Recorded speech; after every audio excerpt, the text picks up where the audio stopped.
애국 시민 성도 여러분 안녕하십니까? 성서나라 송은구 목사입니다. 오늘 이 제목은 김종인, 이준석 같은 정체불명의 사람들을 척결하라, 적폐를 쌓지 말라 하는 그런 제목이 되겠습니다. 이 정치라고 하는 것이 무엇이고 정교 분리라는 것이 무엇인지, 정치 참여, 종교의 정치 참여, 이런 것들을 생각할 때마다 나라에 살면서 눈을 감고 살 수도 없고 길을 막고 살 수도 없고 딴 나라에 갈 수도 없는 참 그런 때에 사랑하는 나라를 사랑하고 걱정하는 마음들이 누구나 다 있는데, 저도 이 목사가 국민으로서 눈과 입을 닫고 있을 수가 없고 이렇게 가슴 아픈 그 어떤 걱정을 가지고 시간이 주어지는 대로 기도하고 말씀을 보는 가운데 그런 관점에서 한 번씩 이렇게 올려보려고 애를 쓰고 있습니다. 저희 아버지 부친되는 분은 처음 이제 그 우리나라의 공산주의가 1929년인가 그때 당시쯤 돼가지고 처음 공산주의가 들어왔을 때에 만주에 공부를 하러 갔다가 이제 공산주의에 매료가 되고 받아들여져서 활동을 하다가 그리고 또 남한으로 내려와서 또 어느 정도 활동을 하다가 이런저런 여러 가지 경찰에 쫓기기도 하고 그랬다는 이야기를 들었습니다. 그래서 겨우 목숨을 건진 것이 교회에 피신을 해서 예수 그리스도를 받아들이고 목사님을 통해서 예수 그리스도를 받아들이고 전향을 해서 그것이 아니구나 하고 이 시골에 와서 교회를 세우고 그렇게 돌아가신 그런 전력을 갖고 계십니다. 제가 태어나기 전과 전후의 것이기 때문에 잘 모릅니다. 그러나 분명히 예수 그리스도를 믿고 나면은 신앙을 가지고 성경을 알게 되면은 이 진보에 설 수는 있지만은 좌파의 사상을 가지고 살아갈 수가 있느냐. 사회주의에서 또 이 공산주의로는 갈 수가 없다는 것이 확실하다고 생각을 합니다. 저도 이렇게 태어나서부터 이 보수주의에 속해가지고 지내오게 되었는데, 표를 찍은 것만 해도 20세부터 하면은 45년을 표를 이렇게 찍어 왔는데, 정말 이번에 4.15 이 총선을 치르고 난 후에는 정말 선거라는 것이 갈수록 얼마나 우리의 가족과 또 이 교계와 그리고 내 개인과 나라의 운명에 중요한 것인 것을 알게 됩니다. 국민들이 이렇게 지도자들이 알아서 평안하게 다스려 주면 좋겠는데, 그것이라는 것이 우리나라 이 지형상 그렇게 될 수가 없고, 또 이 국민들이 바쁜 가운데 깊이 생각하고 알 수가 없는 부분도 많이 있지 않습니까? 너무도 답답하고 안타까워서 참 이런 참 잠이 안 올 때가 많죠.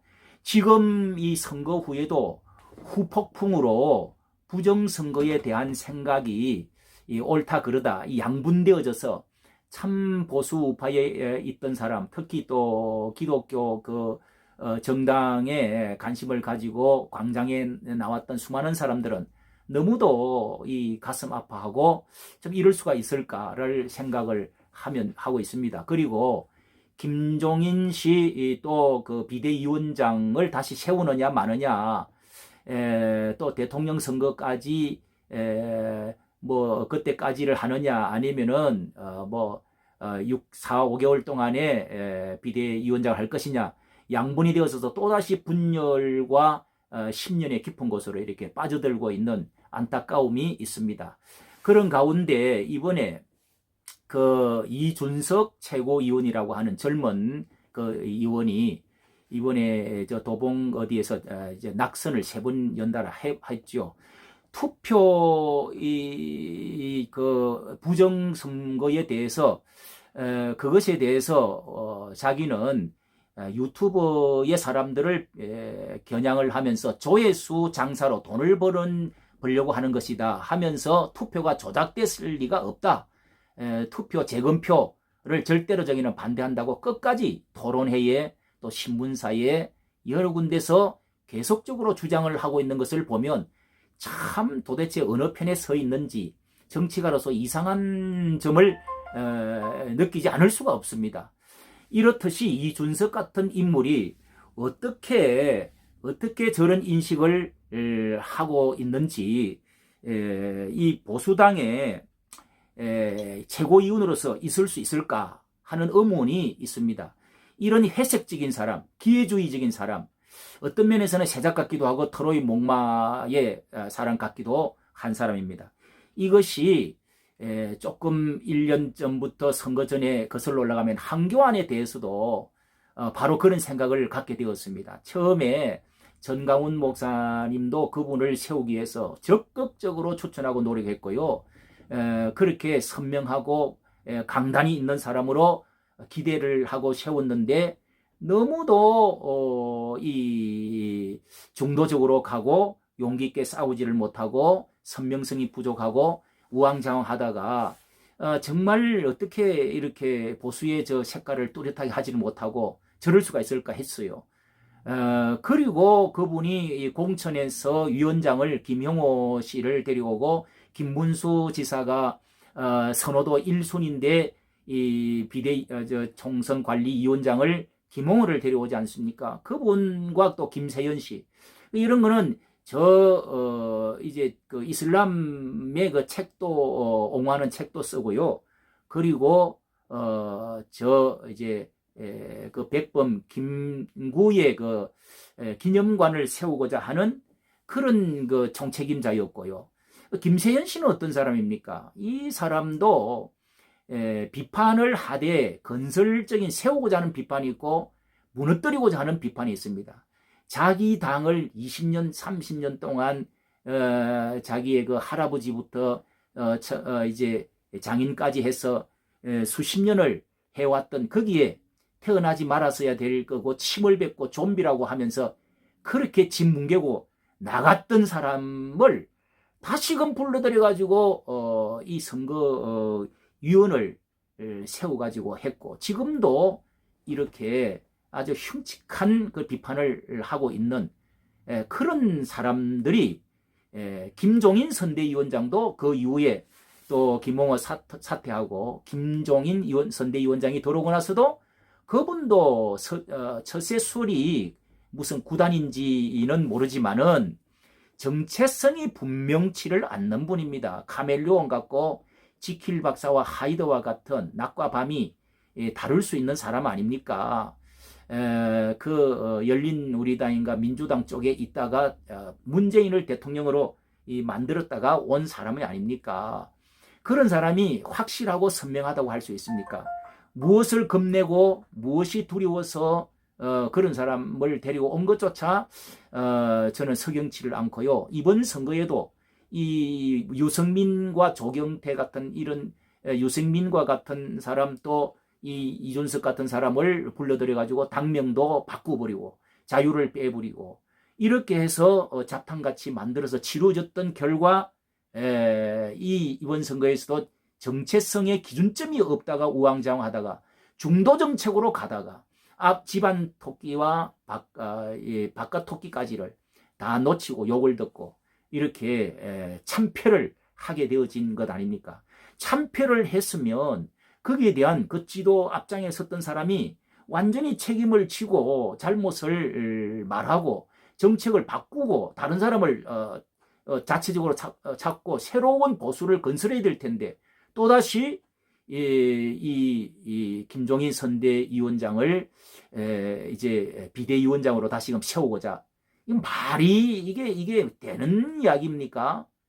이것이 언제까지 이렇게 갈 수 있겠습니까? 저는 이 시간 말하고자 하는 것은 그 이준석 씨가 나이 30대의 청년 정치인으로서 벌써 이런 사람들의 부류를 중도적인 입장, 그리고 이런 기회주의적인 사람들과 이것도 저것도 아닌 그런 것에 나이 먹은 사람들을 닮아가고 있다는 점에서 참으로 안타까움을 금할 수가 없습니다. 자, 이준석 씨가 토론도 하고 중앙일보에 또 이렇게 유튜브에 자신의 SNS에 올린 이 글이 불과 몇 시간 전에 여기 나와 있습니다. 그가 쓴 글에 의하면 이렇습니다. 최종적인 결과가 나왔을 때 유튜브의 영혼을 위탁한 정치인이 국민에게 어떤 평가를 받을지 지켜봅시다. 이 최종적인 결과가 나왔을 때 유튜브의 영혼을 위탁한 정치인이라고 그랬습니다. 이게 이제 인천의 의원이 선거 부정 함을 다시금 개함하자고 신청한 사람을 말하죠. 지금까지 투표 조작설에 의원님들이 쏠리지 않도록 제 개인 선에서 모든 노력을 다 했다고 하면서 제가 그런 의원들에게 설명했더니 납득했다. 정당은 유튜버들보다도 나은 판단을 할 수 있어야 되고 우리는 돈 벌어야 할 목적으로 대한민국의 보수를 세울 책임이 있습니다. 돈을 벌어야 할 목적보다 대한민국의 보수를 바로 세울 책임이 있습니다. 유튜버들이 돈 벌기 위해서 이런 말을 한다는 것입니다. 그래서 정당의 지도부가 유튜버들보다 나은 판단을 할 수 있어야 리더십이 구축됩니다. 유튜버와 결탁한 민경욱이라는 개인의 선택을 이제 지켜봅시다. 이러면서 이렇게 또 그가 낙선 이후에 힘든 시기에 달콤한 선거 조작론에 끌린 소수 종교에 포교된 피해자 정도로 묘사했지만 이제는 본인 행동 대장이 되셨습니다. 이렇게 소수 종교에 포교된 피해자 정도로 알았대요. 이런 광화문의 이 보수주의자들, 그 투쟁자들, 그 선명 보수자들, 그리고 이 유튜버들이 저는 더 여론이요, 그 사람들이 진성당원이고 진정한 보수의 색깔을 가진 자라고 저는 생각합니다. 내일 김종인 비대위가 휴임받으면 최고위원 이준석은 임기가 다합니다. 그런데 김종인 장관은 이런 문제에 대해 이준석보다 더 단호할 겁니다. 이 30대, 40대 앞으로 정치 지도자를 만들어야 된다는 그 말을 염두에 두고 김종인과 같이 손뼉을 맞춰서 행동을 하겠다는 저희가 그 속에 들어있는 것 아닙니까? 이것이야말로 색깔을 바꾸고 중도에 편성을 하고 기회주의자가 되어지고 정체불명의 보수자가 되었다는 것입니다. 기회주의자들은 이 보수의 가치를 더 강하게 아름답게 매력적으로 세우고 다듬어야 될 것보다는 자신이 어떤 직위를 차지하고 양다리에 거쳐서 어떤 이제 표를 더 받을까, 지위에 설까, 이런 것에 초점이 있다는 것을 우리가 아는 사람은 알지 않습니까? 이거는 용기가 있는 사람이, 젊은 사람이 그러면 더 안 되지요. 사실 중도가 없다고 하는 홍준표 씨의 참 말이 참 기억이 납니다. 사람이 선명하게 확실하게 한쪽이 좋은 것이 되면은 그걸 본받고 따라가고자, 중도는 오히려 따라가고자 하는 것입니다. 색깔이 회색지대에 서 있으면은 이것도 저것도 안 되는 것이죠. 저는 어서 속히 이 기독교적인 선명한 아름다운 보수 정당이 기독 자유 통일당 같은 당이 잘 힘을 내 가지고 다듬어서 나가면 정말 아름답고 이제 그 옹호를 받을 날이 올 줄로 저는 믿습니다. 성경에서도 진리는 반드시 진리와 거짓은 중간지대가 없습니다.